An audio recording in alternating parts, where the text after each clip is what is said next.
Welcome to the podcast where the path you make is the path you take.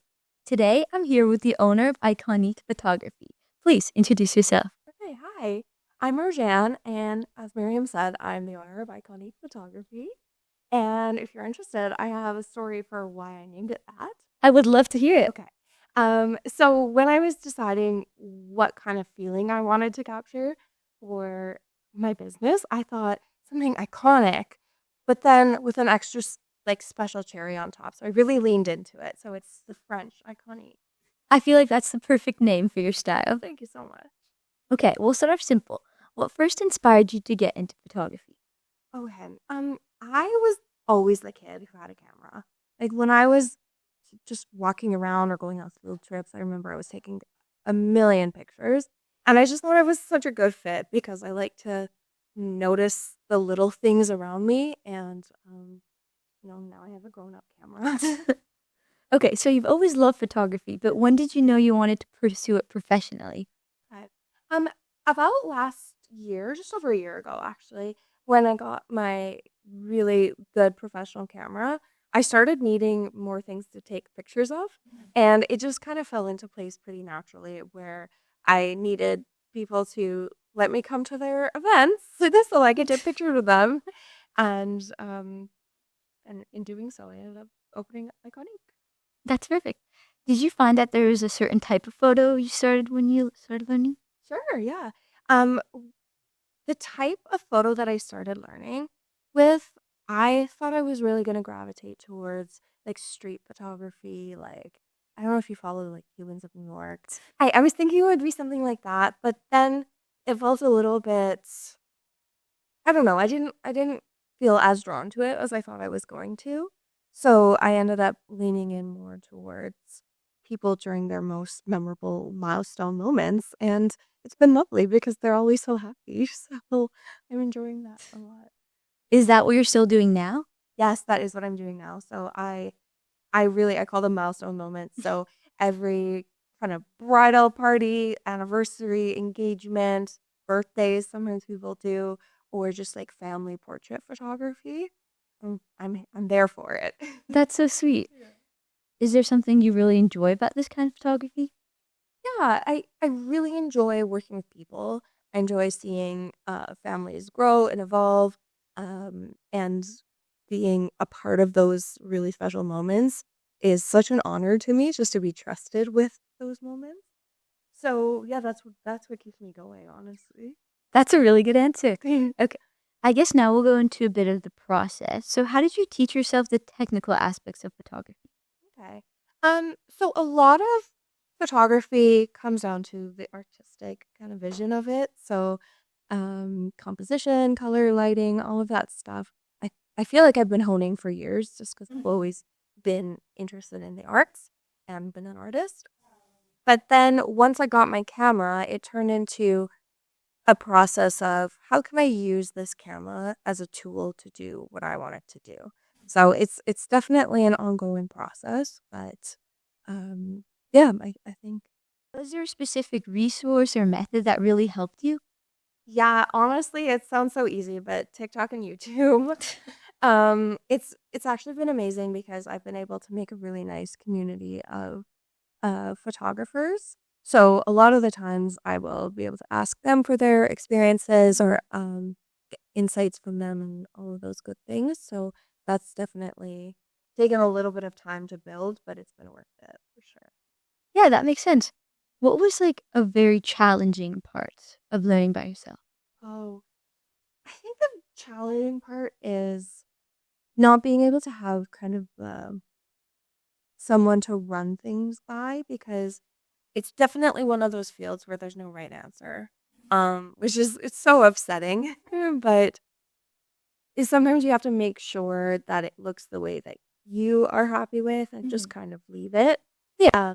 But a lot of the times there's that fear of, how will other people perceive it or, will they like it and all that stuff.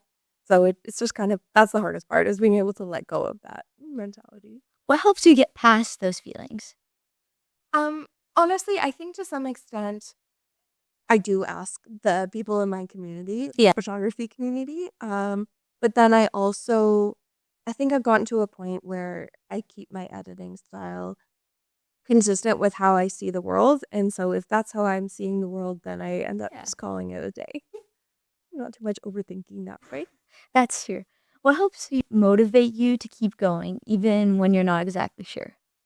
Yeah, it can get really hard, but honestly, I think the moments I capture are so special because my main focus is always on this person hasn't posed for this picture. So it's like a candid moment of happiness. And I get so excited about being able to share that with them after so that they can remember how they were feeling. And like I've said, just being a part of those happy moments really keeps me going. I really love that answer. Thank you. You Now we can go a bit into the your personal experience in learning. What are some things that you found have evolved from the beginning of your journey? okay. I think that again, like I've said, I've just leaning more into this is how I see the world. And I imagine that that will change as the years go. But um, initially, I was really focused on trying to get it to look a certain way or get it to look maybe like other people's who are more experienced than me. But now I'm at the point where, um, if I see this particular shot as being the one I want to capture, then I lean into it. Yeah, that makes sense. What has been the biggest lesson that you've learned throughout the process? I think the biggest lesson is you're always learning and you're always there with people. And I think that that's kind of the best part of it all is making sure that everyone around me is more comfortable in front of the camera. Um, it's such a learning curve because you have to kind of read people's comfort zone and make sure that they're in their comfort zone, right? So that you can take pictures where they look happy. Yeah. So, If a client is feeling uncomfortable or you know that they're not ready, what helps them get out of their shell? oh, a lot of good-natured trickery. So sometimes I will be just fiddling with my camera settings and I will just tell them, okay, you know what, just talk to your significant other for a second and you know, that makes them happy. So they smile and I get the pictures. That's really sweet. Okay, is there a specific photograph that you've taken that you're really proud of? I think honestly, I'd love this question because every event or family photo shoot or anything, there's always one where it's like, oh my goodness, like you guys look so happy or you look so authentic or so iconic.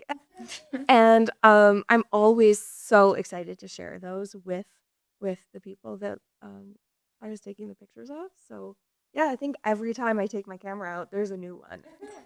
I'm sure they're always very excited to see it too. Yeah. Okay, we'll go a bit into your art style now. Where do you find inspiration for your photographs? Okay. I actually have a story that stuck with me for years. So I've heard this so many years ago, but there was a sculptor and people wanted to watch him work. So they brought him this big, like really perfectly square sheet of granite. And the first thing he did was he turned away from it and he just started chipping away at it. So it went back to its more organic state. Yeah. So that the rock could speak to him. And I really take that with me because I think putting a camera in front of someone's face makes them really freeze up. Yeah. And sometimes you get the same poses. They can look good, but the parts where they're the most authentic, it's when they don't have the camera right in front of their face. So yeah, so that's really my main style. Is just making sure I can either generate or just hopefully capture those natural moments. What do you look for to get those moments? Um, Really just that authenticity. Like if you consider, for example, someone's wedding, what's a moment that they're never gonna get back? Mm. Um, and I think in this day and age, of course, there's always cameras everywhere, right? Everyone has their phone out. So I think about it like, mm, for example, if the man is giving the ring to his wife, everyone's gonna be getting pictures of that, and I will too. But there's a really specific way of looking at it that other people probably won't be getting in that moment. So, for example, if you just look at like, you just zoom in onto the ring, or you just zoom in onto her reaction face Yeah. or her mom's reaction. Like, it's just kind of looking at things kind of on its head. Um, the those tend to be the most, authentic photos. I really like that perspective. Okay, how would you describe your personal photography style?